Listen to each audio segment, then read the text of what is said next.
Yeah. Oh my goodness. Hello, Mrs. Ryan. Hello. Welcome back, everybody. How you doing? Fine. Heat wave. There's a heat wave. Oh, yeah. There is a huge heat wave. But I apparently have gotten better because I can see what's happening. So. What does that mean? Your eyes? No, my eyes are horrible. Oh. But inside my head, I can sort things out better. See what's happening. All right. Yeah, I can see what pain is. I can see what sadness. I can see. Sounds like the movie. I can see you, sadness. Yeah. Hang on. Welcome back, everybody. Good evening. This day is can't speak. Wednesday, June 12th, 2019. My name is Jay Ryan. This is Nicole Ryan. We are the Ryans, and this is It's Tonight Show. Thank you for being here with us. Our guest this evening is, let's see if I can get this right, comedian, writer, actor, and producer on this show. Richard CHASSLER is here, back for his, I believe we said sixth appearance. Sixth appearance. I don't know if we really count it because he kind of worked here, but that's more than anybody else by far. Yeah. I think we've got a couple doubles.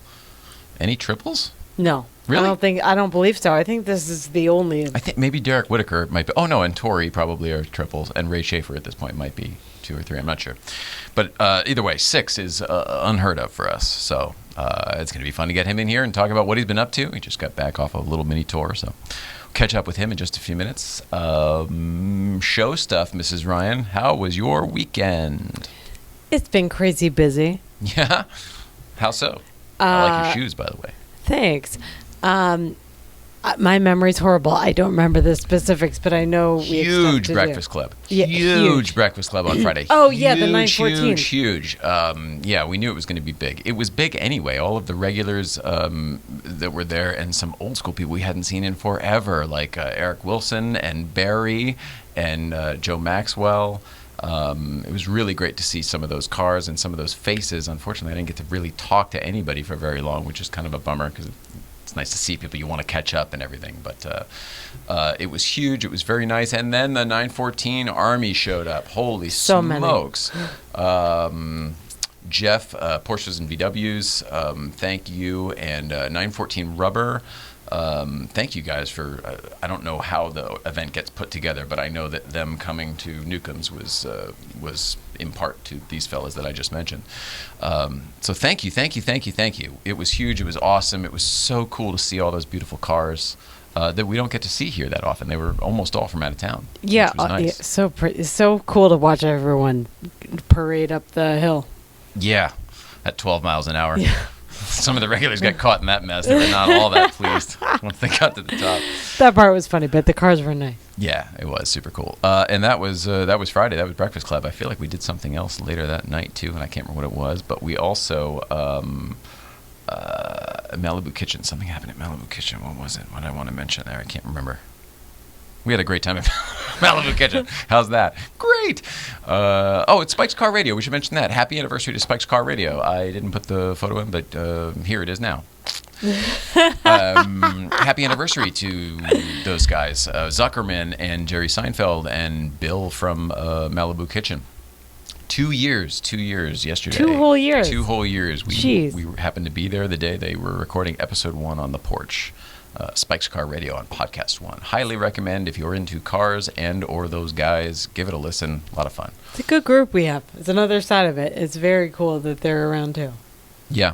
2 absolutely. years. Good job, guys. And then also, some of you may have noticed we were not here yesterday. We did not have a Tuesday show. Reason for that, we had a fantastic guest booked who had to reschedule. It was that simple. She's still going to be here. She's going to be here next week. But the amount of messages I got that were... Where's Jamie Lynn Sigler? What happened to Meadow? Where's Meadow? So many different texts or things through the app or whatever. Pretty funny. So anyway, Jamie Lynn Siegler will Stay be tuned. here next week, I think. So later this month, Later guys. this month. Something came up. What's that? Oh, Richard Sealer. Yeah, that's correct. Today's guest just found out about yesterday's and now our future guest, and he's got his jaws on the floor.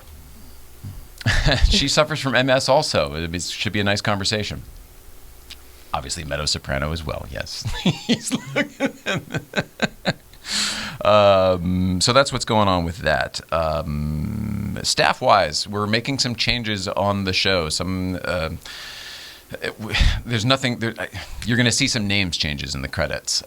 Names changes. Boy, some names changing in the credits.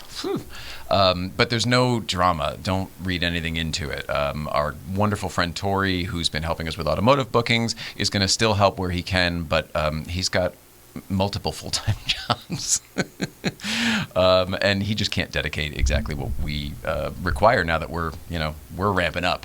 But he's still going to be involved. We still love him very much. Please don't read any drama into that. And in the meantime, also, we added a show publicist, which is pretty exciting. Yeah. Somebody's going to be working with Mrs. Ryan a lot, a fellow named Kevin Couch. He's got a background in radio and building stations and building shows.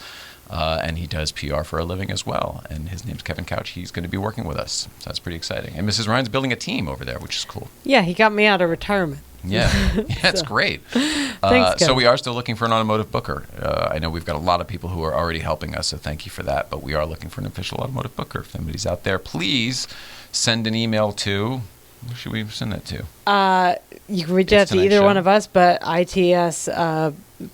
It's Tonight's Show, probably, right? Yeah. It's Tonight's Show at gmail.com. Yeah. Awesome. All right, sorry. That's all my announcements, all my jibber jabber. I've got some East Coast feeds, and I've got a Ray Schaefer. What do you want to look at first? East Coast feed, please. All right. Let's throw it back, check in with Danbury Chive, Steve Kaz, and the East Coast feed. Roll it out. Mr. and Mrs. Ryan, the East Coast feed, coming to you from work one more time. Got some fun stuff today. So as you can see behind me, we got a little E36, old school, M3. It's kind of cool, but what's kind of fun about this is I got to bring it down to the shop. What's missing? Oh, that's right. It's a steering wheel.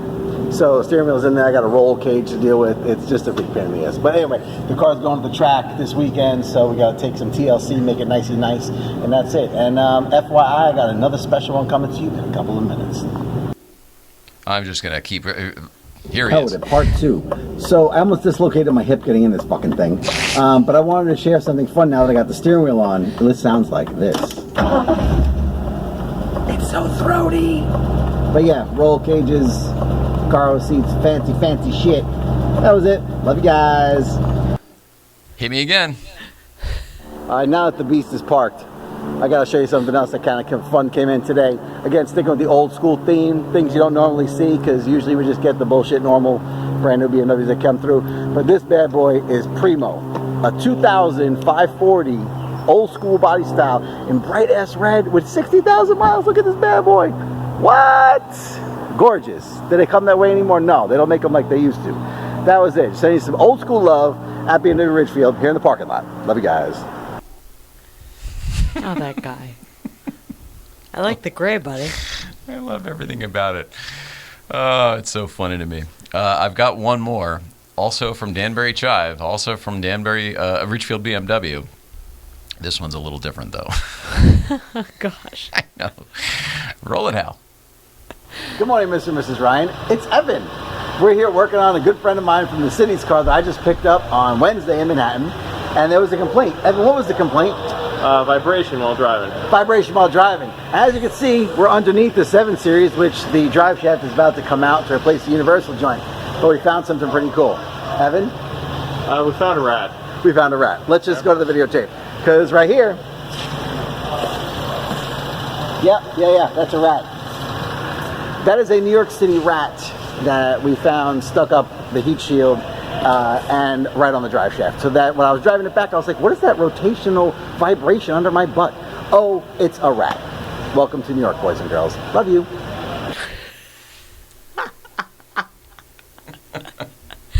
That's so gross. Yep, so there you go. There you go.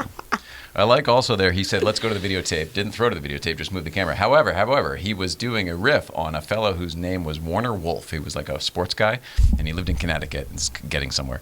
And let's go to the videotape. He was like a sportscaster guy on the news. And it's interesting to me in my story because this isn't why he bought it, but it's right up there with the John Voight LeBaron. My dad bought Warner Wolf's old Jeep Cherokee Limited, like when the old boxy Jeep Cherokees back in the day, 1990. Oh my gosh! But in the ad it was like previously owned by Warner, like it was only owned by one guy, and it was Warner Wolf. So I always laughed whenever that was, and my dad, he wouldn't tell people that, but like if it ever came up, he'd be like, I used to be owned by Warner Wolf, and every time that damn Seinfeld episode came on about the LeBaron, all I could think of was my own personal little tiny little smidgen of it. John Voight's fairly more famous than Warner Wolf. But let's go to the videotape. You remember that statement? I do, right? Yeah. and I love the story. All right. I think we should save Mr. Ray Schaefer for tomorrow. Okay. We should get our guest in here. In the meantime, though, if not already, please consider following Ray Schaefer for your backstage pass to all things Porsche Classic, brand heritage, and travel-related material. That's ray.schaefer, Shaffer. We love you, Ray Schaefer. We've got a lovely video I'll play tomorrow of Ray.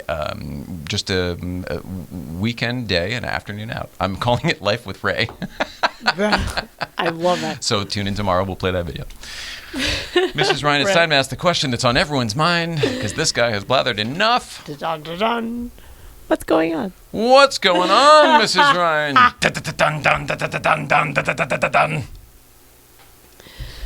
Some scientists in the UK may have figured out how to almost double the amount of blood available for donations. We're cutting blood now? No, okay. There's 4 kinds: A, B, and O of blood. And O is the only one that can go to anybody. That doesn't cause problems. I think there's positives, there's negatives, there's a lot of factors. Sure. But yes. But O is the most generic. And they figured out, the scientists in the Universal UK... donor. That's the word. Scientists in the UK have figured out how to use the gut biome that it creates enzymes that can basically shave whatever the problem-causing antigens is what they're called. They're antigens. But, like, it can shave that off the A. Oh, I think one got in here. Uh-oh. Oh, an antigen. They can use Blew right up my nose. the gut biome to shave the antigens off the A blood type to make it like an O, so it's more generically available. So it could double the blood supply of it that donors have access to. Except they're highly allergic. That's the only negative thing. Yeah, be cautious. A doctor in a children's hospital in Boston is exploring how to use natural sources for pain relief. So nice. I did a story one time on a puffer fish that it kills people when they make sushi with it improperly because it's in all the organs and stuff. It's not in the flesh of the fish. But this doctor in Boston was like, okay, it blocks sodium channels, this poison, and that's what pain relievers, like just generic ones, like Aspirin? The surgical version of aspirin, whatever that is. But like they do the same thing. So he's experimenting with natural sources of sodium channel blocks, like that pufferfish toxin, so it can be used to block pain channels. Okay. Yeah, I'm going to clean that one up next time. No, Yeah, I know. United Airlines is doing what it can to ease the tension of travelers that have connecting flights. Oh, good. We need this. Yeah, it's so far it's like it's positively affected 15,000 travelers that have connecting flights. It's called like it tracks the passengers so it can hold planes if there's like a close call that's worth enough of their time and stuff. And it also texts passengers, like how to get from gate to gate, which is sometimes confusing. Okay. blah, blah, blah. Well, I don't like it. It sounds like, oh, we're more phone stuff, whatever, to get you where it's like, no. People need to put the goddamn phone away. It's not making things better when you're at an airport. You need to figure out where you're going by lifting your eyes up off your phone and figuring it out as a human being in an environment that's not digital and virtual. I agree. That's my personal This feeling. technology is back-ended. So, like, I see. while it does send information, it's more like the back end of, like, okay, there's 6 passengers that are on a plane coming in that's going to be delayed a little bit. We can hold the plane 2 minutes. Oh, I see. Okay. So that's Great. all. That is great. Yeah. And you might be able to see, lastly, you might be able to see Jupiter tonight. It's rare. You can see it usually around every 13 months, but it's in direct alignment with the sun. It's opposition to the sun, so you can see it most at dusk. It's closest in its orbit because of where it is in the opposition to the sun. So if you want to look out. It's a funny thing. It took me forever to understand this about the planets and stuff. You know, in school, they've got a beautiful model with the sun, and it's articulate. In the old days, they were articulating. It was the sun and all the planets and then the moons. But if you moved one, it would all kind of move. Do you remember that? The only issue with that is that model has all of the ratios and the geometry being the same, all symmetrical. Like, oh, it's a perfect circle here, perfect circle here, perfect circle here. For that mechanism to work, it had to be that way. In real life, it's not like that. Everything is oblong. There's weird sort of, all sorts of different things. It's not as simple as here's this circle, this circle, this circle. We'll call those orbits.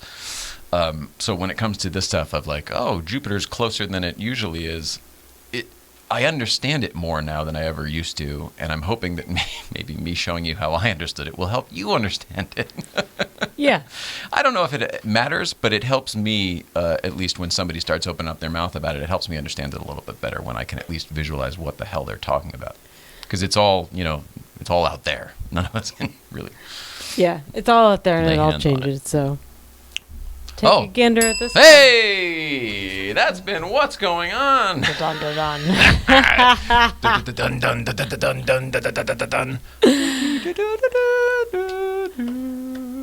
love Nice. All right, Mrs. Ryan, I think that it's time we should take a break, get our friend Richard CHASSLER in here to talk about what it's like to work on this show and how the hell his life has been since we've seen him last. Yeah. I That'll know be you good. guys talk almost every day, but he hasn't been here, and I think we figured it out. It's been like 6 months. It's been a long time, and I'll clarify, we don't talk as often as I think people think we do sometimes, so I'm stoked to talk to him, too. Okie doke. Fantastic. Today's Talk to you in a few minutes. See you in a few. No. We don't want to hear that. We don't want to hear that. We don't want to hear that at all. You can't talk about it. Yeah, I can. But if I didn't sign an NDA, I would sit here and I would tell you all about how she lies. No. There's no names. relentlessly to the We press. don't know who you're talking about. We don't know who Oh, you're we're not talking on the about. air, are we? Now we Yeah. are. Hey, Oh. everybody, welcome back. We're sitting here with Mr. Richard CHASSLER, who has a fantastic story we're not going to get into I have today. a couple of notes to start with. First one Okay. is I think we need a director. Oh, yeah. Probably right. Oh, that's hilarious. Specifically, why do you say that? Oh, just because we went hot while I was still speaking and nobody's okay, settle. Well, You kind of wait for that, and Get then the they go, moment. okay, and we're rolling. I think the awareness is a key part of all that. Yeah, you know, but I wasn't watching the control panel there. I mean, he had the con. what do you got there? You do actually have some notes with you. I have you know what I have? I have one of those amazing It's Tonight Show pencils. I've got one of those. Which I think are awesome. And for those of you watching who don't know what a pencil is, That was after the tablet. this is a utensil that is used for writing. And it has a graphite core that you sharpen and you apply it to a sheet of paper, which is something that... I'm more impressed that you said graphite versus lead. So there's a guy who knows what's up. Yeah, It it's hasn't been graphite lead in core. years and years and No, years. no, But people no, still say, not- oh, take yeah. a number 2 lead pencil. Right. Okay, let's take it easy. Yeah, let's take out a number 2 wooden pencil. Yeah, there you go. I know. I also have the official It's Tonight Show stationery, There it is. which you guys Oh, you already wrote a clearly letter on spend yours. A lot of money You already on. wrote a This letter is- on yours. Yeah, Bounty clearly is sponsoring the show now. Couple things. Number one, the puffer fish is called fugu. And I know this because When not you only- eat it, when yeah. you eat, yeah, but because And that's there's how also it's prepared. there's also a great Simpsons episode Yeah. about fugu. Really? Yeah, Fugumi. So Wow. I haven't seen The Simpsons in a long, long time. yeah, United Airlines. As someone who flies a lot for work, I totally agree with you. I think it's bullshit. If you want to make connecting flights easier on travelers, eliminate connecting flights. More direct flights. Yeah, More direct absolutely. flights, sure. Or you know what you should have? You know the beeping golf cart? Beep, beep, beep, beep, beep. It drives through the airport like for the lucky people, right? Have a van. lucky people. Right, have a beeping lucky van. people For who the generally lucky have people. issues. Right, I don't know. You're so lucky. You got Not that cane to help you get around. I'm not referring to you. That'll take the. I've seen, no, but I mean, like, I've seen people go, oh, you're late for your flight? Get on the golf cart. Yeah, you're That's right. what I'm talking about. I've totally seen that. Yeah. That's what You came in hot. I love it. The stationary bit's good. What did you actually write on there? I wrote Fugu, United Air. Oh, it's your set list. I'm sorry. No, it's just a couple of notes because the pre-show thing, you guys touch on stuff sometimes that, She's funny, right? of course, I laughed off Stead when she said, okay, I'm cleaning that one up for Yeah. next time. Because to me, the truth is always funny. Into the new hour. Yeah. But being able to break out of the moment that wasn't going well and make a joke and then she got out of it. And Yeah. it doesn't happen that often where it's a success, and I want you to relish in that so that you can, feel it and do more of it and just be more happy with yourself. Well, if I can acknowledge this then for a moment. When I was about, let's see, I started doing comedy in 86. I was 20. So I would say I was probably about 23, 24. And I was at the Improv one night. I met Rick Overton. That's, and Rick and I was like the first. I knew who Rick Former was. guest on this show, thanks to you. Rick's a very dear friend now, but he became like my comedy mentor sort of that night. Like we had known each other a little bit, but that night, like me and him and another comedian named Randy Kagan sat at a table, we talked for a long time. And one of the things Rick said to me was, eventually your brain is going to retrain itself like a muscle, and you're going to start hearing everything as a setup. So you will be able, your brain is just going to naturally write jokes because you're just going to hear it as everything you hear, you're going to be able to punch. Doesn't matter what it is. And he was right. And Opportunities coming out of the air, right? everything is a joke to me. I mean, every single thing I hear, I can write a punchline for. It's ridiculous. And it's just a natural way that your brain thinks now from writing jokes for so many years. But I have to acknowledge Nicole because she, for those of you who are watching, don't know this, Nicole, as a publicist, represented some of the funniest comedians to ever grace the planet, Definitely. Namely Chris Rock being one of them. And when you're around... That's the one I always go to. When you're around, well, I mean, if you're going to pull any type of name out of the hat when it comes to comedy, it's him and Chappelle are probably leading the pack. Yeah. I think you've done some work with both of them in some way, sure. When you're around comedians for a long time, if you allow yourself to be a sponge, you eventually develop that listening, and it sort of becomes second nature as well. And if you have a funny bone, it winds up fitting like a glove and becomes very easy to do that riff, which is why, yes, Nicole is clearly funny and has always had that ridiculous personality, but she got groomed, I'm trained to laugh. Yeah, you certainly got you certainly got, some of that comedian-esque thinking in you. That natural listening thing. Thank you. Just from being around it for so long. Thank you. Yeah. And the third note I had on here, by the way, was the jaw on the floor. Oh, yeah. You did. You really, I mean, people couldn't see you, but you really did. Dude, your mouth was open. Jamie Lynn Sigler. So I left my house in... Oh, this is great. We've got a Jamie Lynn Sigler story. In Jericho, Long Island, in 1977, right. on Livingston Avenue. I believe her family bought on Livingston Avenue a year or two after us. She's definitely from Jericho, and my ex-manager, Bernie Spector, is best friends with her family. Wow. Grew up with being best friends with her brother and the whole thing.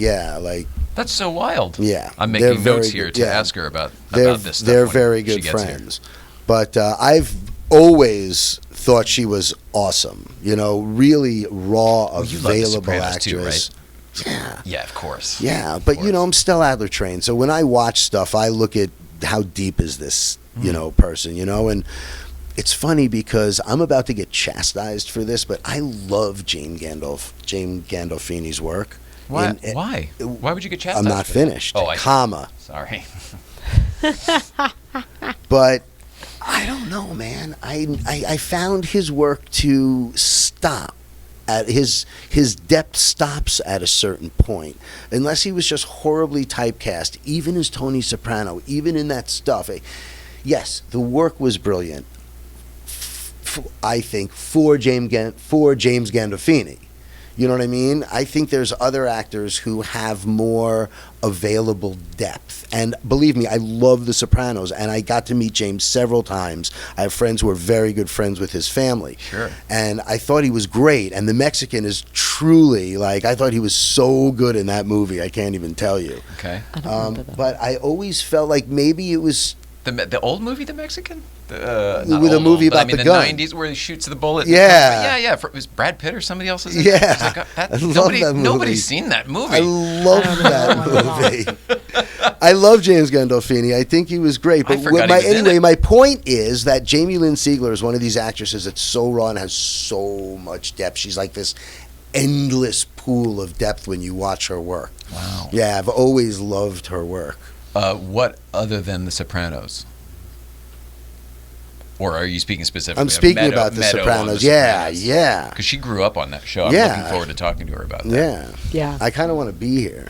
You should come. All right, I'm going. All right. This is Ryan has to date. I'm in Portland. I'm going to Portland in 2 weeks, so hopefully it won't be then.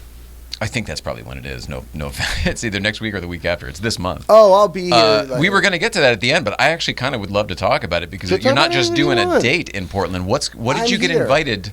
You're going to do something unique and interesting in Portland. What is that? God, I love summer. Yeah. Yeah, I always know it's summer when I get to see my first Dead show outside. Then I know it's like, we didn't even talk about that. The Hollywood Bowl last oh, week. dude. How many did you go to? Both. You did? Oh, Of well, it was course. like 3 nights or 4 nights? 2 nights. That's it? Monday, Tuesday, and it was incredible. This is what people can do now. People look down while they're speaking. It's a whole new talent that they have, I guess, when they want to show you something on their phone. And they keep speaking. And they keep speaking, so you know connected. exactly.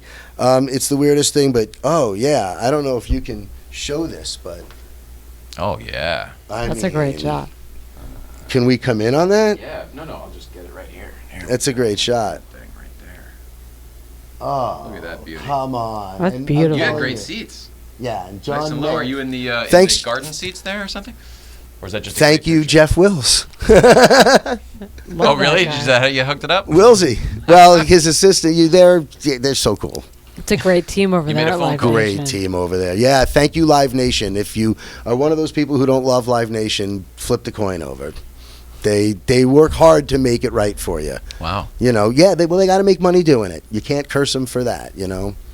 Good for you. But- so how was the Dead show? And then we'll get to Monday the summer and what you're doing up sucked. at Portland. Monday sucked. Why? Weather? Uninspired. The music was slow. The jams weren't great. There were a couple of highlights. Terrapin. Is this universally how the crowd felt? Or is No, that just people your are gut afraid feel? to tell the truth. Okay. I thought Monday sucked. Tuesday was explosive. Okay. Yeah.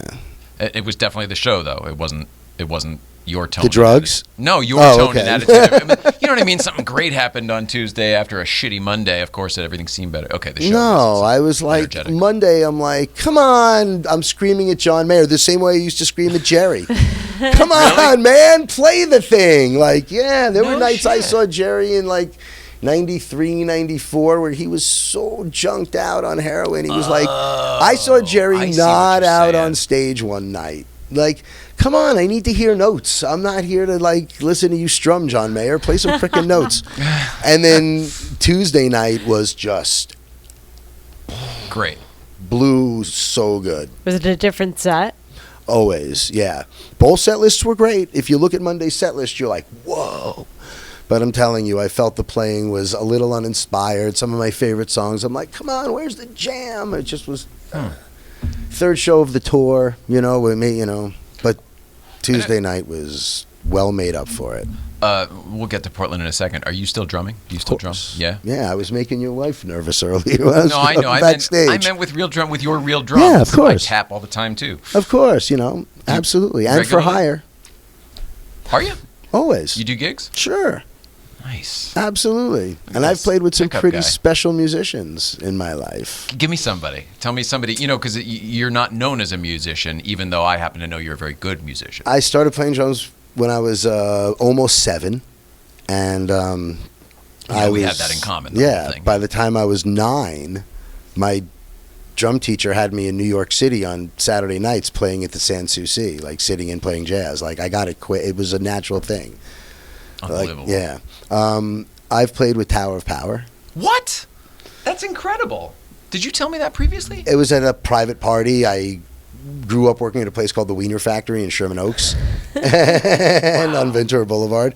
And a guy we worked with, his father, Lenny, was the keyboard player. Hello. Lenny Goldsmith, I think. Hello, Laverne. Hello, Levine.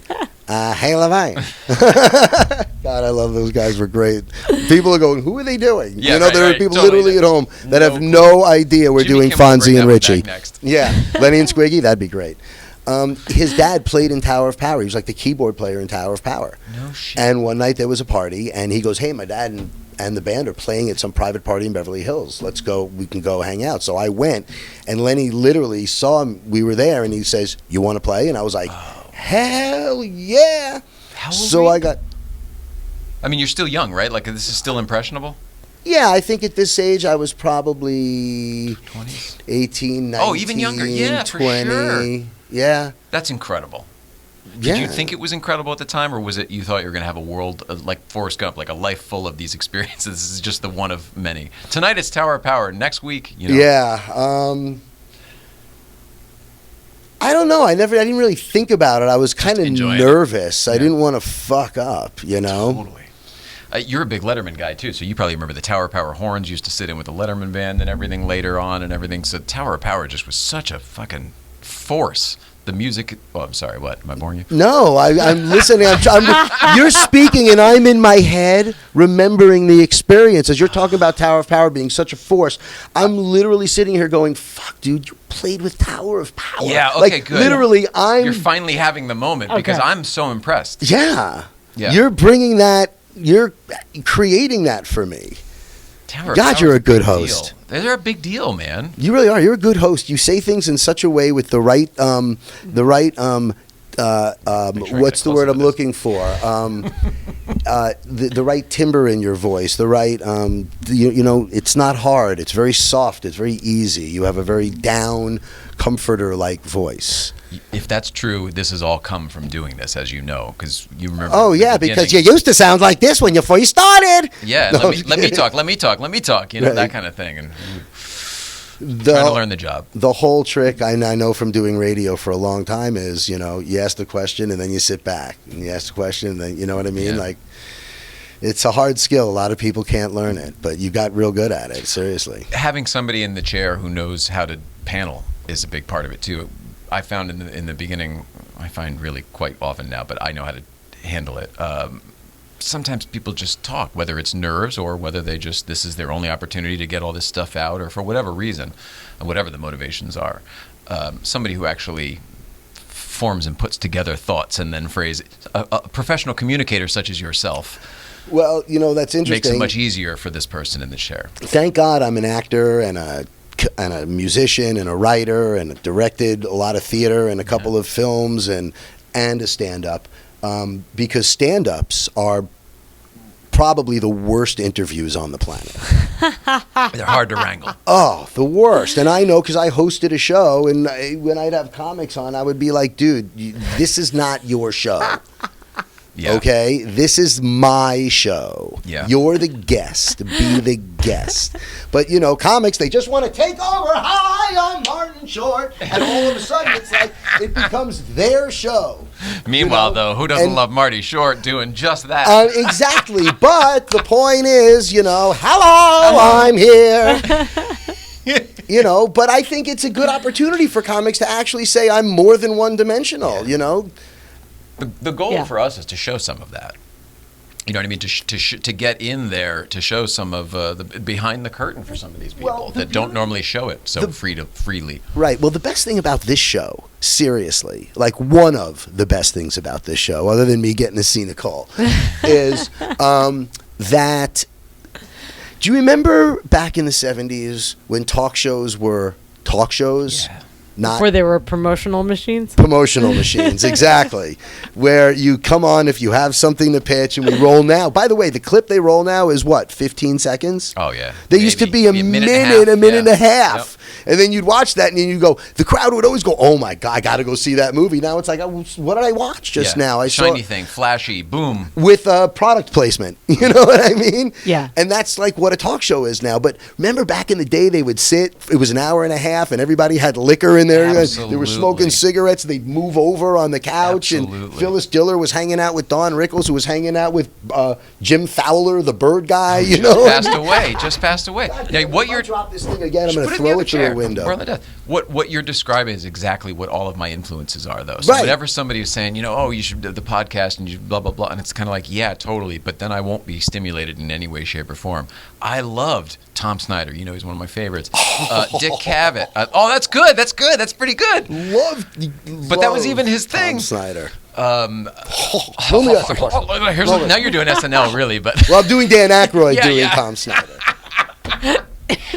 Dan Aykroyd was this guy who was on Saturday Night Live, actually in the Not Ready for Primetime Players, which was birthed out of a show in New York called Lemmings. And basically all of the people in the Not Ready for Primetime Players went on to become cast members of Saturday Night Live. That show you watch now, but really started back when it was really cutting edge.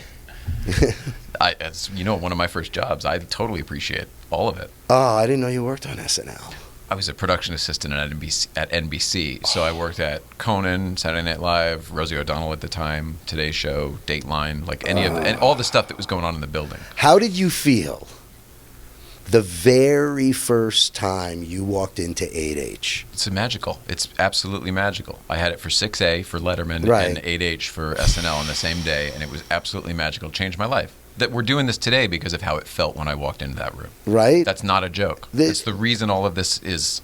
It's not fair that people, and by the way, this is the answer to the question, why do people give a shit about movies and celebrity? Okay? Because most of them never have that experience to, like, when I was 20, after I left the Wiener Factory, I got on Santa Barbara, got fired from that job quick. The soap opera? Yeah. Got fired from that job quick, and then got a job at Paramount as a guard. Yes. Where I met Mark Price and then became a stand-up comedian while I was studying with Stella Adler. But when I got my job at Paramount... And Mark Price people know from Family Ties, right? Yeah, my first day was working on Family Ties, which was stage 24, which was the stage they shot The Odd Couple. Seriously? And Taxi. Really? Yes. Oh, my gosh. That was like... I mean, those are two of my favorites of all time. Taxi and Odd Couple. I'm working on Webster stage where they shot Happy Days and Laverne and Shirley on that run of 3 stages with the support stage in the middle. I mean, my mind is blown when I walked into stage 5 and the guard comes, come here, let me show you something. And we go around the corner off the stage into where the dressing room were in the back, because they had dressing rooms off stage 5, and the whole wall, if the dressings were behind me, had Flower Power stickers that all the Brady kids, because stage 5 was where the Brady Bunch was shot, and the house inside and everything. So all the Brady kids had put all these stickers and pictures, and they grew up there, right? They grew up there, and they left them all there. That's it. And this was like, I'm getting goosebumps, and this was like 1985. So I'm 20 years old, and I'm like, oh my. And we walk outside of stage 5, and there's Charlton Heston walking past me as he's coming off the stage of the Colbys, and I'm like vomiting all over myself because I can't breathe. I absolutely relate with everything you're talking about when I moved out here. I get why people stand in the rain. I get it. I get why they do, why they have to get one of those benches at the Oscars to like see. I get it. Yep. Like, I get it. That's so cool.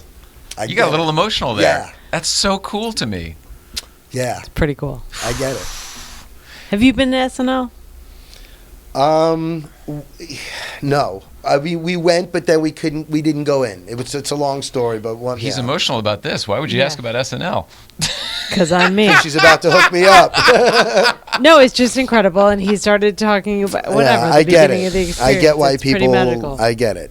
So, but that was more out here than the emotion for SNL, right? No, it could have been anything. I mean, I just understand why people want to get close to it. Yeah. What is it, though? What is it? What the hell is it? What's the magic, this movie magic, this television magic? What is it? It's not the people a combination. In what I believe is that it's a combination of an emotional and psychological release from your own sense of self. Yes. Yeah. And it's like going on a ride. Like, when you go on a ride at Disneyland, Yeah. Space Mountain, Yeah. or It's a Small World, or Pirates of the Caribbean. It's a journey. And whatever that ride you're on is, you're living in that world. And you sort of become like an integral character in that world for that 3 minutes or 5 minutes that you're on Mr. Toad's Wild Ride. You're immersed in the world, right? You become part of that world. Exactly. So when you watch a movie or a TV show, you're an asshole. Roy Firestone over here. I'm getting Roy, by the way, for the show. Are you really? Yeah, his book is coming out, and he'll do it after the book comes out. he Oh, said. I was joking because cool. of Jerry Maguire. That's I'm not going to cry on your show, Roy. So I think that when you watch TV and movies and you read books and you watch the ballet or whatever art moves, whatever that art attracts you, you gravitate to it because it gives you an opportunity to not be in your own self. Yeah, it's escape. Not your own body, but your own self, Mm-hmm. And I think that people, they just want to say, thanks for making my life easier that day. That's what I think it Yeah. is. I love that. Art is provocative. That's its job. Art has one job on this planet. One. It's to provoke. Whether it's to make you happy or sad or angry, like I got after watching When They See Us. That's art's job. Right. That's why people stare at paintings for 2 hours. When you go to the Louvre or the Met, because there's something that is moving you. In French, it's émouvant, to touch the soul, to stir the soul. And, I think that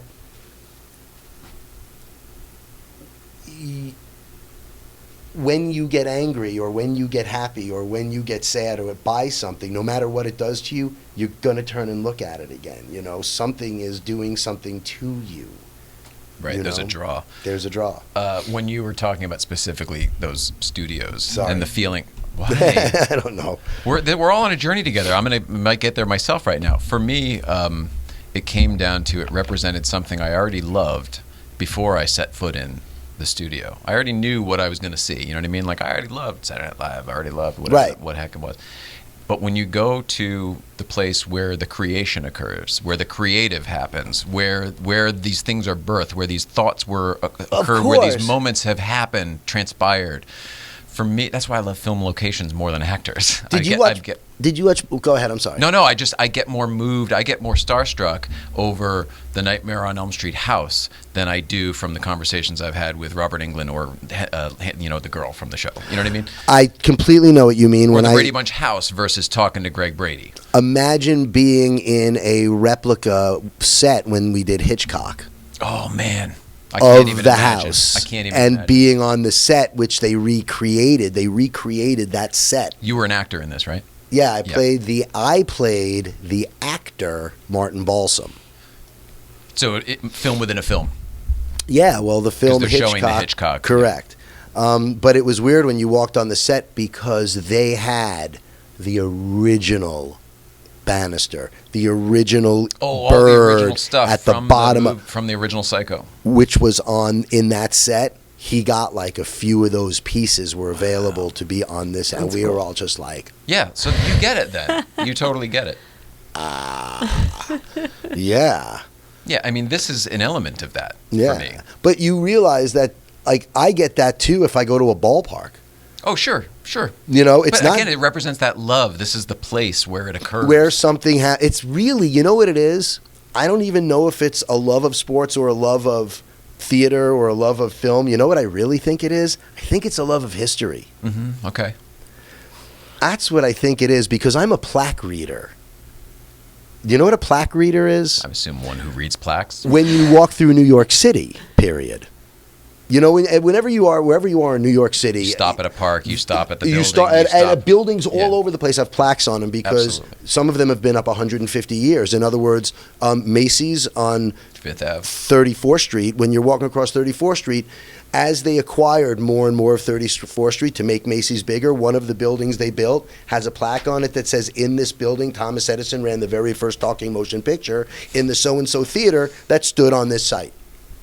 That's cool. What? And it was pouring rain, and I was walking across 34th Street under an umbrella in one of those torrential New York downpours, and I had to stop and smoke. So I stopped and was smoking weed, and I turned around and saw the plaque, and I went, "Oh, cool." What? Yeah. Like, yeah. Well, I agree. The history. Yeah, for like, sure. you know, the park on 6th Avenue that used to have the bar and the rooming above where Eugene O'Neill wrote Long Day's Journey into Night. It used to be a saloon or a tavern. There was a and tavern with rooms above, and O'Neill lived above the bar and sat at the bar and wrote Long Day's Journey into Night at that bar. And now the park has the same name as the bar, and I think it's called Bluebird. I always wanted to go to the TGI Fridays from Cocktail. That would be Marina Del Rey, where my brother worked. And, No, the one in New York. in New York, Oh, yeah. Why? What from Cocktail was in Marina Del Rey? The guys who taught them. Oh, no shit. Yeah. Like the bartending school, the flipping stuff and everything? Rocky and one of the other guys were my brother's friends. My brother worked at that Get TGI, out of and town. they trained. Yeah. Oh, that's a riot. Yeah. Man, I was just kidding. That's funny. That's cool. All History. right, well, let's I get to didn't know Portland because now Yeah, by we're the back way, to summertime. Oh, go ahead. Welcome to Rich CHASSLER. Boring show today. No, it's great. But we're going to Portland for a pretty fun gig you got. What was the invite? I got invited to be, I think, she said something about being the guest of honor. I don't know. I don't care. There's going to be like 20 people at this table. Okay. And let me back up. Let me All right. regress. I was at the Improv working with the amazing Pablo Francisco. And there was a woman in the audience who came up to us after the bar, came up to a couple of us at the bar after the show, and we were talking to her. And she owns an extract company, Oh, cannabis extract. cartridges for your pen. Yeah, and they're really good. And she's sending me a care package, and I'm going to turn you on to one. And they're really good. Not that you use it. Well, no, I mean, we know talk for her- talk about it all the yeah, time. I know, for the owners. But they're really good, really high quality, really amazing product. Anyway, she took a liking to my old smackaroos on stage. And we talked about sponsorship, and she sent me some T-shirts, and I wore it on stage a few times, and picture, and sent it back to him, and the whole thing. And she's putting on this event where it's a 7-course dinner prepared by a private chef in Portland, Awesome. paired fun with one. 7 wines. Now you're this is waking I'm you up. already there, and 7 different CBD tinctures that she makes. Your wheelhouse. Flavor, right. So it's a cannabis, wine, food, dinner pairing. Oh, you got to get it. And I'm not getting it. Ah, shit. And so that's on June 23rd. So I put some feelers out right now for a gig up in Portland so I can do some comedy while I'm up there. And I'm hoping to get something for like the 21st Thursday maybe, or the 20th, something like that. Are there good venues up there in Portland? Oh, yeah. There's Really? great venues up in Portland. I mean, I know there's good music venues. I didn't know what the comedy scene was like. Great comedy up in Great comedy Portland. scene. Yeah, Helium. Yeah. There is still the one to go to up there. Helium's the best. Yeah. What do you think about the Punchline closing, or maybe closing in San Francisco? Chappelle is trying to save it. They're That's what close. Last I heard, they're close. Like they did change the zoning so that it could stay if they wanted. Well, for whatever reason. I right? hear Like that last week. Chappelle's trying to save it. Nick, the great Nick Swartzen, asked me if I would do his date with him August 12th. Oh, cool. They so you're gave going to him be a- going up. so I'm before going it goes, up no matter great, what. Great. August 12th, I'll Awesome. be at the Punchline in San Francisco with Nick. Beautiful. And probably some other friends. I'm sure he's going to have like a bunch of people show up. That'll what be do you fun. think about that? I mean, is that a? What do I think about that? It's a hit, right? It's one of the oldest clubs, right? Yeah, that's like, what do you think of them closing the Rainbow Room? You know that what killed me. That's a great example. That gutted me. And now the fact that it's just an observation deck for people to see is ridiculous. It used to be so How do romantic. you close the Rainbow Room? I know. How do you do that? They closed, Yeah. I think, a bunch of times over the years. They kept trying to reopen it. Yeah, well then do it right. Oh, okay. Then do it right. Do you know what we're talking about? The Rainbow Room was at the top of Of course 30 she Rock. knows. Top of the rock. Yeah. Yeah, top of the rock. Well, that's what they call it now. Yeah, top of the rock. Now it's ridiculous. When I worked in that building, it didn't used to say observation deck. It was just No, red. it It was said- just NBC Studios and and New York Rainbow or whatever. Room. And Rainbow Room. And Rainbow Rainbow Room and Room. NBC, exactly. When I started doing what I did, it was the top of the rock was like a secret phrase. It wasn't a name of anything. Right. It didn't Just like 30 designate Rock. anything. It was just like that's where you told people to go. Right, and then, yeah. Meet you at the top of the rock.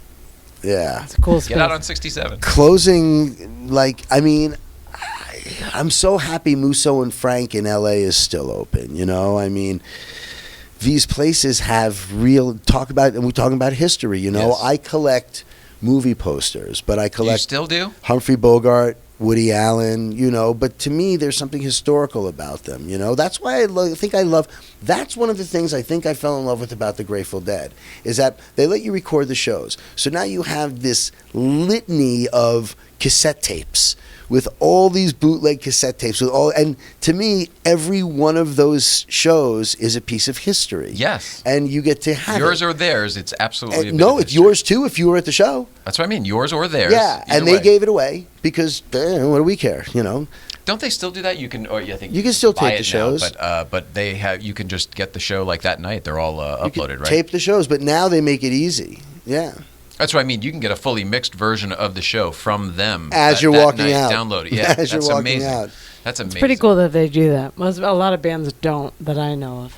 Well, you know, I think it was Metallica that let you record their shows, or one of the Really? one of the heavy don't metal know. bands like got real big about that, and then their fans were all like, "Yeah," and I'm like, "Grow up, we did it first." You're so bitter. You know, I'm not bitter. I'm just like, know No, that your was history. better. Again, know your history. Know your history. I think that may be just part of getting older because I'm noticing it left and right. I'm like, oh, no respect, or somebody says something like, you don't even know what that means, or where that came course. from, or whatever the heck. Know your history. When I was You're 20, saying it's going to get worse. well, you see, you probably like me. When I was I do like you.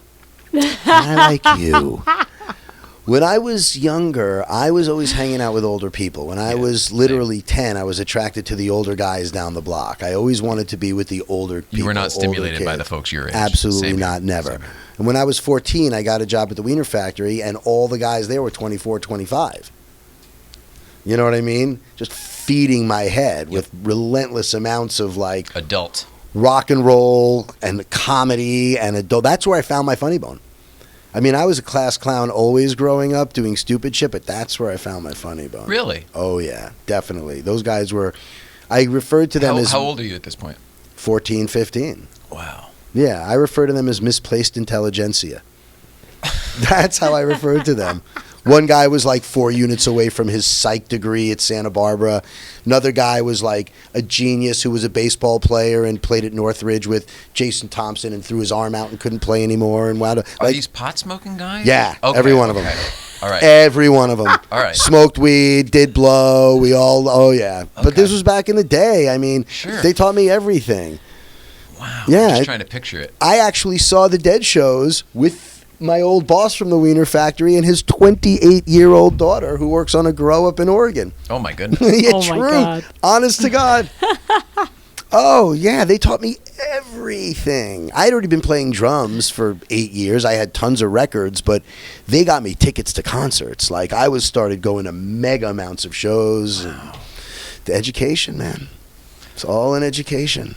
Books. But seeing all of that performance, I mean, did that ever get under your skin for doing comedy? Because you're being formed for comedy, and then you're just going all these performances. I was an actor.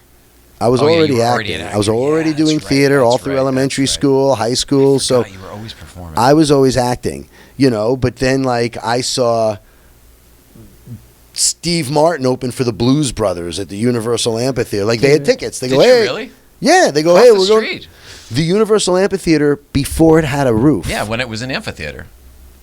Across the street. Did you live here No. then? Did you know it then? When I was a kid, I the don't know. Letterman anniversary show was there. It already had a roof then. Oh yeah, I saw the Cars do Candio there before it had a roof. When I worked on Rosie O'Donnell, they did a week out here or something. I didn't come with it, but they did a week at the Universal. I would say they probably put the roof on in around 1980. Does that 79, make sense? 80. I saw the Cars in 79. I think I saw the Beach Boys in 80 or 81, and I'm pretty sure between that time they had a roof. Can you believe it's Harry Potter now? Can you believe it? Don't make me jump over this desk. That's my point. I have not been to Harry Potter yet. No, me neither. But I'm just saying the fact that the Universal Amphitheater, even They tore it down to make it Harry Potter World. or they gutted it to make the ride inside. I don't know how they did it. That was one of the greatest great music venue. venues Great venue. ever. It was like half of the Forum. It was You know what I mean? so It was like you cut the Forum in good. half because it had that same bowl kind of style. But it was deep dish. just awesome. Awesome. I agree. I love that you have an appreciation for it. 'cause I saw spent Diana so much time Ross there when I there. first moved out here. God, I saw so many people there. I saw Crosby, Stills, Nash there. Wow. I never saw a single concert there. We just used to use it as a shortcut. I saw We cut Rodney through the theater all the Dangerfield time to there. get from the upper lot to the lower lot. I saw Rodney Dangerfield at the Universal Amphitheater. Really? Yeah. When I was working at the Wiener Factory, there was a record store. Records were these big things you put on a turntable, and you put the needle on there, and when it spun, you could hear the music out of a speaker. I hate to step on that. I just saw a thing the other day. It was pretty funny. It was blah, blah, blah. Records. It was, but we had before CDs, and there was a picture of the kid goes, "What's a CD?" That's hilarious. That's hilarious. I actually still have every single record album I've ever purchased. Oh, good for you. I have all That's my cool. vinyl. That's cool. And everyone I say that to goes, "Oh, I got tired of lugging that 25 years ago." I'm like, not me. I kept it all. And now apparently it's worth tons. Yeah, the original physical media, right? Tons. Like all my original Beatle albums, my Everything's original in good Grateful shape? Dead. With the exception of a small section here, which I have to replace. Heat or No, I was living in a building, and the people next door to me had a flood, and part of it came under the wall. And that was back in the Oh. days where you used to keep your albums against the wall, Sure. leaning up. Yep. So you could fix to roll, sure. You remember that, don't you? I saw a lot of that. And if you bought a bag of weed with seeds in it, you'd grab a double album and open it up and clean the seeds out of the weed with a Funny. I've never. I That's didn't know amazing. that part. with a matchbook. And that's how you clean the seeds out of the weed. Double albums. God, that's funny. Oh, I love my No, I record didn't. albums. Are you kidding? I want to buy a house so badly so I can have like the best music system and play Oh, all have a my nice listening and room. hear those pops and crackles and kidding me? I was looking at your IMDb as I mentioned this morning, and I want to know about Bottom Chef. What, I'm assuming Top Chef. It's a rip on Top Chef. It is a rip on Top Chef. But you were on the show, right? I was on the show. I played one of the three judges. Oh, that's great then. Yeah. That's great then. You weren't one of the Competitive. Thank you. It was a pilot that we shot for Comedy Central, I think. It felt Adult Swimmy or Comedy Central. It Yeah, felt that I kind of. think, or Funny or Die, maybe. Apparently, it wasn't funny enough to. But it died. was. It was what it sounds like. It was a rip on Top Chef. It was a and rip on Top a Chef. It spoof was of- Bottom Chef. Okay. Exactly. It's Gosh, that's exactly funny. what it was. It's exactly what it was. You couldn't have pulled something better off IMDb. You don't want me to answer that. There wasn't much to choose from. I got you covered on that. Don't worry. What did I say? Truth is always funny. This is just random. Can you tell me what's your best heckler story? And I don't care if it's Where who wins doesn't matter. That's up to you. That's a great question. That is such a good question.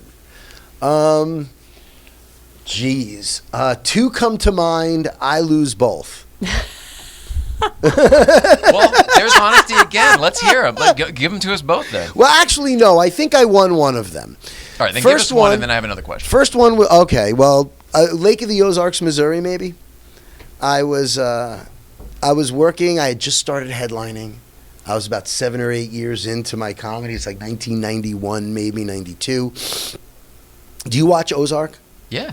So I'm not caught up, but no, I might be caught up. Okay, so season and a half in or whatever. Lake of the Ozarks is really like that. Really? Really. Oh. Yeah. Okay. And I've been It's up like there. Alaska or like there's the a place. Keys, right? There's Sort a of place. forgotten. No, You it's go there if you want to get. It's a massive tourist spot. What they I haven't see what showed you're you saying. yet, what I they see what haven't you're showed getting you yet is that there's a place up there on Lake of the Ozarks. Maybe they referred to it in one of the episodes as the dam. Okay. But they're referring to Bagnell Dam. And Bagnell Dam is like, what's that place in Missouri where Yakov Smirnoff, I love this country. what's it called? What do you call it? The Dells. It's like a little bit like the Wisconsin Dells. There's like games and booths and rides and, stands for food and stuff like that. And it's a dam that goes across the lake. And I guess they dammed it to create electricity. I'll be damned. Right, I'll be damned. So it's a big tourist attraction, and that's where the comedy club was, on Bagnell Dam. Okay. But I met some locals who said, hey, you want to go water skiing? Oh. Come out to the house. It was more like, hey, you want to go water skiing? Why don't you come on out to the house? This is how they heckled you? No, the heckle happened on like the Friday night show. Oh, but we're on the dam. We're on the dam. I I'm trying to Okay. give you a picture of where I was because You just put me in Lake Ozark. Like, I get it. I get the community. that's why I can know where pitch. you are. Yeah. That's why I can pitch. I know where Apparently, you are. I'm good at drawing pictures with words.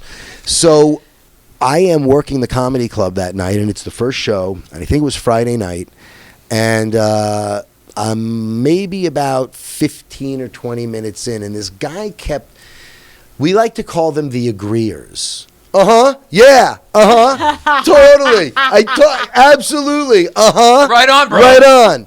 Okay, well, this guy was the disagreeer. That's not true. Okay, Bullshit. I call bullshit. and he was wearing a Gilligan's hat. Oh, fuck. So I kept calling him Gilligan. What else? All right, and he wouldn't give it up. You're not gonna and call he him was Norman. super negative, and he just was absolutely wouldn't deal. Safe to say he's a local guy, right? Right. I had more hair then too. I looked a little bit like Chachi having a late bar mitzvah, and I go into this joke about 15 or 20 minutes in where I say, Taylor, on the card it would have said a little bit about myself. Where it's the segment is a little bit about myself. So let me tell you a little bit about myself. So tell us about yourself. So let me tell you a little bit about myself. My name's Rich CHASSLER. I know I look Italian. I'm not. I'm half Jewish and half French, which means when I don't buy wholesale, I design myself. At which point, the guy, Gilligan, slams his hand down on the table. God damn it! I knew it! I knew it! I knew it! I knew he was a stinking Jew! I knew it! Come on, we're leaving. Right against the stage, table of four. Him, his wife, probably the skipper and his wife. Hey, little buddy. Yeah, exactly. So I guess, the four anti-Semites stand up to leave. And this is where I think I won. When I said I think I won one, as they're leaving, I'm laying every single thing out I could possibly think of. Maybe you should try showering without your underwear on. Archie Comics is a lie. Just anything I could think of that would offend their white bread thinking. Oh, I see. Okay. As they're walking out. And I got the crowd. You feel that you have figured out who they are now. You've got their numbers. Yeah, so I'm just absolutely, Okay. Sorry you're so repressed, were you disappointed I didn't have a horn, like all of this stuff, Right. And I'm like saying, like, are you guys glad they're leaving? Do we need these freaking bigoted assholes in here? And I got the crowd to turn on them. Oh, and they started that's a ballsy move. Yeah, 'cause and they're locals, so maybe well, the they whole were crowd's also that out of way. it. I'm at a tourist place, so I took a risk, Right. hoping that they're there not was all locals. that they were not all locals. Correct. Right. That there was the majority of tourist crowd, which I guess So that was a risk, but you took it and it paid off. Paid off. So That's pretty good because that could have easily turned God worse. damn it! I knew it! I knew it! I knew it! I knew he was a stinking Jew. I will never like that to this day. All right. Well, then I'm gonna change gears a little bit. Can you tell us? Just because I know that you were friends, can you tell us a Mitch Hedberg story? Because you know what a fan I was of Mitch Hedberg, and I think anybody who's a fan of comedy was probably a fan of Mitch Hedberg, and you guys were close. So, what kind of story do you want? Anything. You I know, don't even care if it's one you've told before. Literally, whatever you feel like. I don't think I ever told this story before. Okay. Not to you. But people ask me a lot about Mitch's writing, you know, and we used to like sit around and smoke weed and write and just like, man, is this funny? I don't know, man. Is this funny? I don't know. Is this funny? You know, let's try this, right? So we were working in Grand Cayman. And I was on good gig. Yeah, That's it was nice. it was one of these gigs where like the gig was great and they gave you like everything for free, All all the perks. amenities, all the Yeah. perks, the bar tab, but the money was shit. Yeah, it's the You experience. know what I mean? You got to do that with But Mitch you got to Hedberg. go to Grand Cayman Yeah. for 2 weeks and stay in a condo on the beach, and your parasailing was. I have pictures of us parasailing. Like that was all free. Like everything. We just like went. Amazing. Yeah, but we got wasted.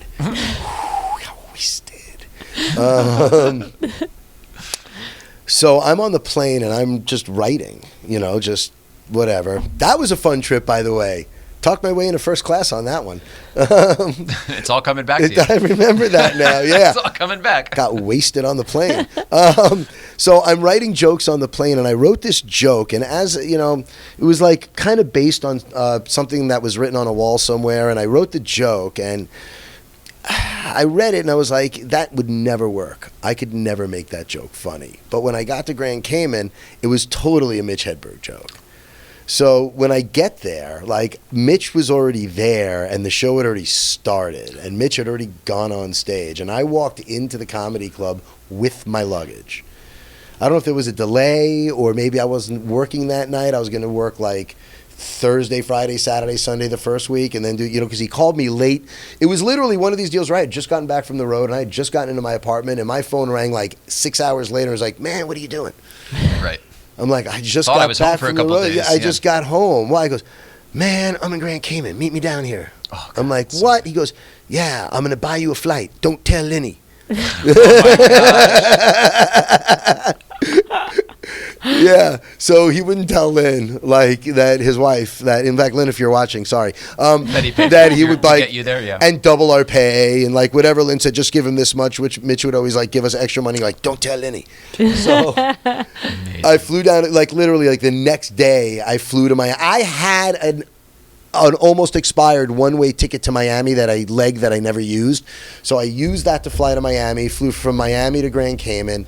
And I wrote this joke. When I get there, Mitch brings me up on stage, and we're riffing on stage together, which was weird. And we did that for about a half hour, ended the show. Whoa. Yeah, we go back to the condo, and I tell Mitch, I have this joke I wrote on the plane, man, but it sucks. I could never do it. I can't sell it, but you can. He tells, what's the joke? So I tell him the joke, and he goes, all right, I'll tell you what. You do that joke first show tomorrow. If it gets a laugh, it's your joke. If it doesn't, I'll do it in the second show, and if it gets a laugh, I'll do it the time, you know, whatever. We'll see what happens. It's kind of fun. But Mitch would never take a joke from people. That was just his thing. So I do the joke in the first show, and it fucking lays there. Like, big, juicy fucking fart of a joke. Mm-hmm. Mitch does it the second set, and it fucking crushes. Ugh. So he does it the following night, and the following night, and the following night. The next week we're there. He does it all the following week. At the end of the week, we're done, and we're like back at the condo, and we're probably drinking Grey Goose or whatever. And Mitch is like, by the way, man, that joke, man, I love that joke. You can have it back. I'm like, keep it, dude. Clearly, it's not my joke. I can't do that joke. He goes, yeah, man, but you know I'm not going to take that joke. I didn't write it. Yep. I'm like, I That's know the you guy. didn't write it, man. He goes, man, but that's a great joke. Yep. Want to hear the joke? Yeah, of course. The only reason I haven't asked. Well, why do you think I hung you in for the I story? know. The whole time I'm telling the story in my head, I'm like, at what point do you want to tell the joke? I'm like, just save it. Just pay it off with it. Like, literally. That's how, that, you know, you're in your head. We both had the internal struggle. If you ever chose to go tell everybody else through, about it. if you ever go through an airport with an if you ever go through an airport, oh, okay. If Mitch you're going, Hedberg tells okay, it better. here it is. If you're going through an airport and you get caught with LSD in your attaché case, you can always say you're going on a business trip. Oh, that's funny. That was the joke. Yeah. And But you're right about him. I couldn't sell that joke, but that's so But with Mitchy. his cadence, I bet he just put a little something on it, and it just became. Man, if you are ever going through an airport with an attaché, and the word attaché is such a great word, and to hear Mitch go, Good choice. Attaché case. Yeah, you get caught with LSD in your attaché case, you can always tell them you are going on a business trip. Right? It's a great joke for him. Totally perfect Mitch You did Hedberg good. joke. It's a great joke for him. And yeah, and then he gave But it the back. story at the end is Yeah. so good. It's so good. Man, I It love- shows your guys' relationship, too. Man, you know? CHASSLER, you know that joke? Yeah, I love that joke. I love that joke. You can have it back. I like how he built up the value of it before Yeah. he handed it back to you. That's Mitch. That's you can have it back. How do you Fucking feel about miss him. today's appearance? How do you feel about the time we spent together? Oh fuck! I mean, this was fun. It started off a little cryy. You asked me that. I don't know how we got into history. You asked but me I what I did. thought, and I said I absolutely felt the same way. And then it really, I think the fact that we shared that was like the moment I've had a million times when you get a comedy person here that I have respected or watched my whole life. I have that moment internally because I'm like, holy shit, I'm talking to, I'm not going to name names, but it's happened like 3 or 4 times already where I'm like, holy shit, I'm having this moment where I'm actually doing what I used to watch people do with that person. You know, some of these people Right. you've booked have been on Carson, and I used to watch them on Carson. Yeah. I mean, it's sick. So the little world of creation and fantasy merging for me, yeah, I get emotional too. We've Today been was you in the very chair. lucky. We've been very lucky, I have to say. We've Yeah. gotten some pretty dope. And the people that are coming in are going to Friends be have amazing. been- The people, you're going to be amazed when you see some of the people coming in. You got It's some really cool people coming in June and July Yeah. too. Yeah, no, it's fun. Yeah, and I don't know. Are if you enjoying being part of this? Are you enjoying having this be a part of what little you're doing? possessive about it? Yeah, What do you mean? yeah. Of course, I'm enjoying it. Okay, good. Don't step on my blue suede shoes, Holmes. No, man. It's rad to work with you. Of We never course. did. Are you kidding? It's so much fun. How has it changed your life? You know what I mean, like in your dealings. It's just put me in touch with people I either lost touch with or weren't in touch with as much as we both wanted to be, kind of thing. Do you mean like it's almost an excuse to reach out kind of deal? Yeah. Like I've been meaning to reach out anyway, but I've got this reason now. It's kind of cool and whatever. Yeah. Yeah. That's Yeah. awesome. Or like I said, like, you know who Steve Middleman is? I'm not sure. Steve Middleman, he's acted in a lot of movies. Comic. He's acted in a lot of movies. Namely, Roxanne was probably the Sure. big. Yeah. Steve Martin. Uh-huh. Daryl Hannah. Who was he in Roxanne? He was like the best friend, one of the firemen. Okay. Yeah. Oh, I love. Okay. Kind of like heavy set and dopey, Yep. but Middleman's been around for years. So I've known him forever. And I ran into him about a month ago at John Fugelsang's one-man show reading he did here. And I saw him online the other day, and we were talking about something. We're both big Bobby Darin fans. Okay. You know? And I said to Middleman, I'm doing this thing I think you would have a blast doing, and I think he'd be great. Like, Middleman would be great, and he's got... Wait, like, is this a pitch for him? Just get him on. I No, don't he's care. already on the show. He's Oh, doing great. July 24th. Awesome. But he's like original improv comedian from New York, No like shit. old days at the improv. Yeah. Middleman's like, and he's still in the game. He's still doing it, and Thanks. Awesome. yeah. But it's like people like that. You know Like what I mean? stream of thought. Anyway. That's well, awesome. no, I'm glad that you're using it to your advantage. I hope you're using it to your advantage. I haven't been, Yeah, but I we will now don't- that you we give me don't- permission to. We don't have a big budget here, so it's one of those like use it however you can. Oh, cool, fine. I didn't want to do that, but now I will. Go to town, sir. I hope that you enjoyed it. We love having you. I love being here. All right, Are you kidding? You guys trained me. but I'm saying we enjoy going through this process with you. Oh, this You know is what I mean? Not just Yeah. this. I'm waiting for the day. royal this. I'm waiting for the day Birdseye calls and says, "We'll sponsor you." Oh yeah, And we're seriously, and we're cutting to eggs, whatever. Yeah, we're working on all of that. Stuff Thanksgiving right now, actually. green bean casserole recipes with the turkey fried onions on top. All right, we're working with all of those things at the moment. But what about your dates? You've got. I've got this weekend in June 20th or 21st, and I will have a place to perform. Okay. And then July, I am heavy duty writing, so I don't have anything booked for July. But What about social media? How do we find you on social?